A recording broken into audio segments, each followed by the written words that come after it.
Welcome to the Imagination Upgraded podcast. I'm your host, Brandon Champ Robinson, and today I have a beautiful, very special guest, and that guest is Tammy Townsend. How you doing? Fine. How are you? I didn't know your name was Brad. Brandon.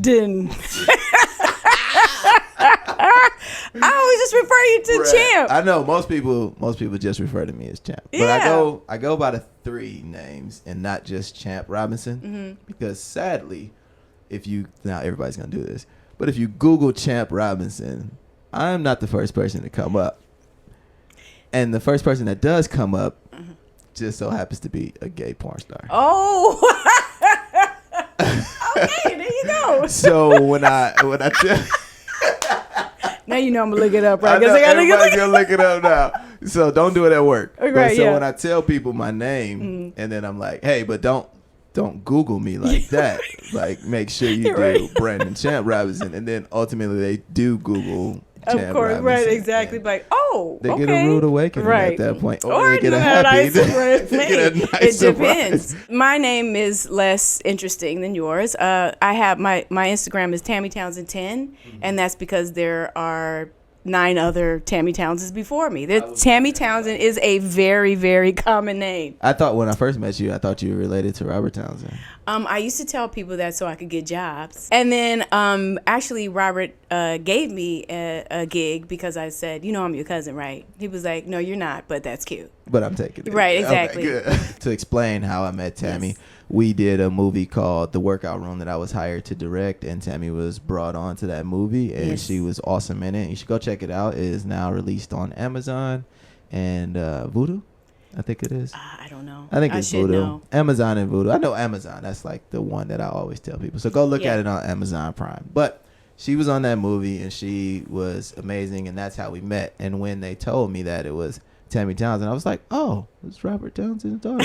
I had no idea. I just wanted to feel like I knew what I was talking You're about. right. But no, You didn't know what you was talking about. I had no idea. But we became really good friends, and Yes. she has been awesome. So one thing that I want to talk to you about is I always like to talk to people about things that I don't really know much about, and hopefully you do, and maybe the listeners need to know about it. But talk to me about pilot season.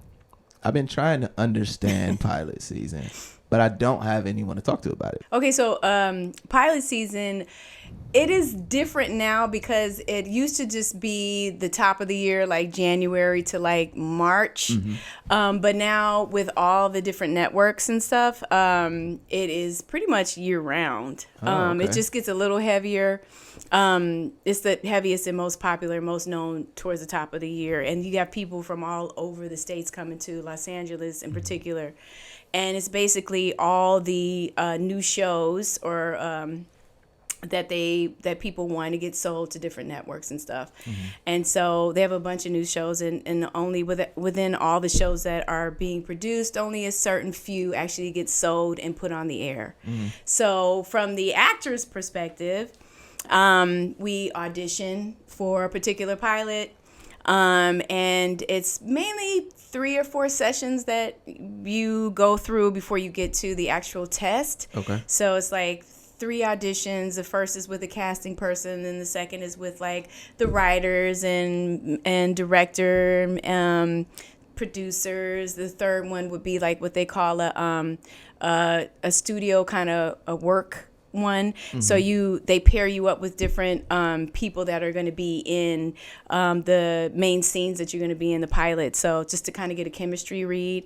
If you do that, it's kind of a work session is what they call it. Then you go to a studio session, and that's to all the studio heads and everybody. And then you go to the network, which is casting, writers, producer, director, network, and studio. So it's like it can be up to 20 people in the room while you audition.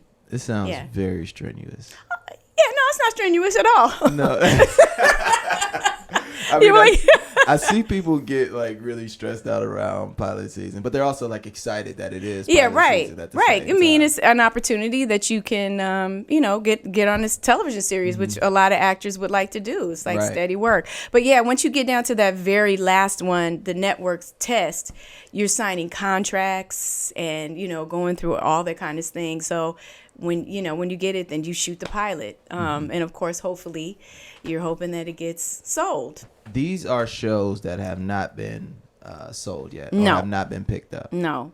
So Sometimes they have those. They call them straight to network, and that it's already sold, and they're just looking to cast fill it. in. Yeah, but here's the other thing too that people. This is all from the actor's perspective. Okay. So you can do all of that. Mm-hmm. You get the pilot, you shoot the pilot gets sold, Mm-hmm. and then they go, yeah, but we don't like her as that particular role, so we're gonna replace her. And they'll recast. Oh heck yeah, that happens. That hasn't happened to me ever. Thank you, Jesus. I need to knock on all the woods and heads. It hasn't, but I've had a few friends that's happened to, and it is devastating. I originally thought that during pilot season they had already had shows that they wanted to fill up, and I thought it was just like, so it's not. It's like people are still bringing and pitching. Yep. And then is it basically like development? Is They it like have- pilot season development? They have ones that they call like pilot presentations. Okay. So they're not like a full like pilot, like if it's an hour or half an hour, it might be like 20 minutes or something, and then they kind of to give the network a feel of what it could be, and then they can develop it. But most of the time when it's a new show and a network is really excited about it, it gets sold, and you got a lot of folks with their hands in making sure that everyone is happy. Right. And that's a whole nother thing for people who produce it, or writers and stuff, the creators of it, to make sure their vision stays on track, because it can get kind of muddy sometimes. For example, let's say I have my current pilot that I have. And let's just say The one that I wasn't in. Oh yeah, that one. Okay. Why would you say Yeah, that? We discussed this at the beginning. I Yeah, wanted to right. get it all out on the floor, Okay, well, so you had nothing to hold against me. Well, no, I'm still a little still bitter. gonna hold Go it. ahead. I'm here now. I'm present. Can I? If I write one, are you gonna star in it? Sure, of course. Next question: do I have to pay you? Put it right on the spot. We'll discuss. We will discuss. Yes. All right. Cool. So, okay, I have my pilot, and you know you're on the actor's side, but you may have some insight. So I take this, and does that then go to a production company somewhere, and then they pitch it to a network, or am I finding ways to get to the network myself, or is it agent? Like, what is it? Wow. There are several ways to go about this. You haven't, this pilot, you already shot it, right? Yeah, so this one is Okay. a pilot that's already done and ready to be shot, pitched. Whatever. Okay, right. Okay, so usually you would, if you have a kind of liaison or agent or someone that you can network with to take your stuff directly to someone at a network, would be the best thing. Because the more hands that are involved, the more pieces of your check that you get. You got to break off. Right, Yeah. exactly. More So percentages gotta come more out. percentages. So if you can, for most people, they don't have the resources that you have, because you do everything. You like the Renaissance dude, So you've done more than half the battle. So Yeah. if you can find like a person that can walk your stuff into a particular network that you think would be great, that's the way to do it. Okay. You know.